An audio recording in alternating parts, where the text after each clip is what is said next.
it's Wednesday night, which means the wonderful wordsmith himself, Kel Richards, joins us to discuss the meanings behind the words you submit. Kel, welcome. We've got some crackers here. We have. Crackers. We have. Cal and Ray have asked for the origin of the Aussie slang expression ripper. Why do we say, for instance, oh, what a ripper that is? Well, we're saying it's excellent, aren't we?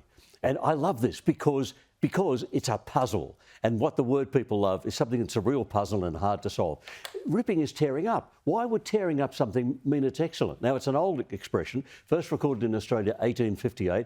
Charles Thatcher, the Goldfields songster, in one of his things talks about a ripper. And behind that, we know it's in the EDD, the English Dialect Dictionary. So there was a dialect word back in England which we borrowed.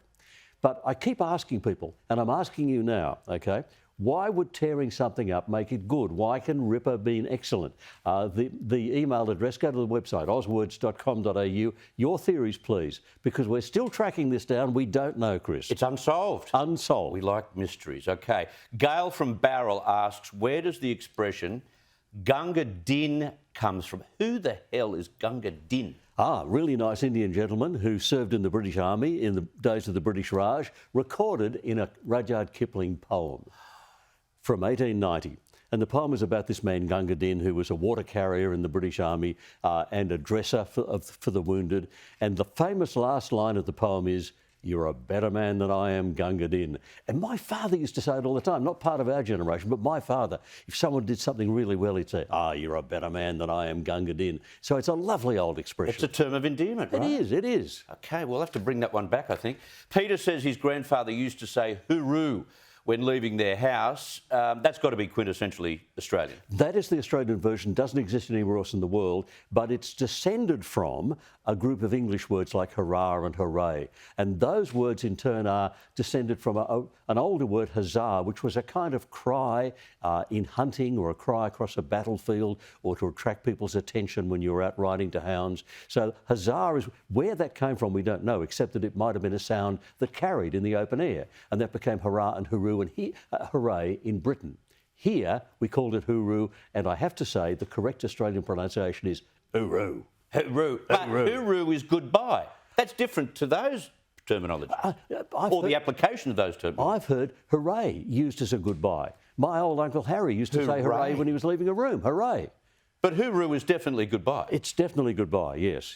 And it's only an Australian expression. Well, that's good. These are good. I like the Australian expressions. Fantastic. Zoe from East Innisfail asks what the origin of, I don't know if I'm Arthur or Martha. This could be the very first case of gender dysphoria or something like that.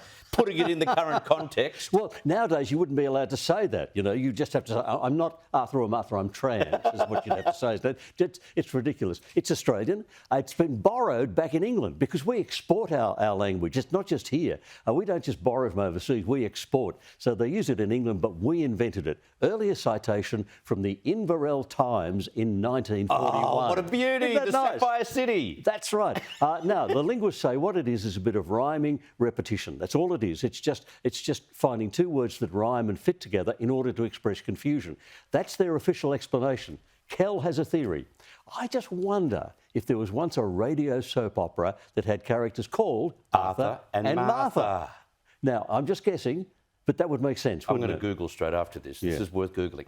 All right, and Nev from beautiful Maroochydore asks you about gumboots and whether gumboots, the word, has died out. I don't think it's died out. We talk about gumboots at home. Oh, good. You are keeping a great old expression alive. Gum is a very early way of talking about rubber. Rubber was called gum back in the 19th century, so gumboots mean rubber boots. That's why they're called gumboots. It's got nothing to do with chewing gum or anything else. It's rubber boots is what it is. But galoshes? Galoshes, we think of as rubber overshoes.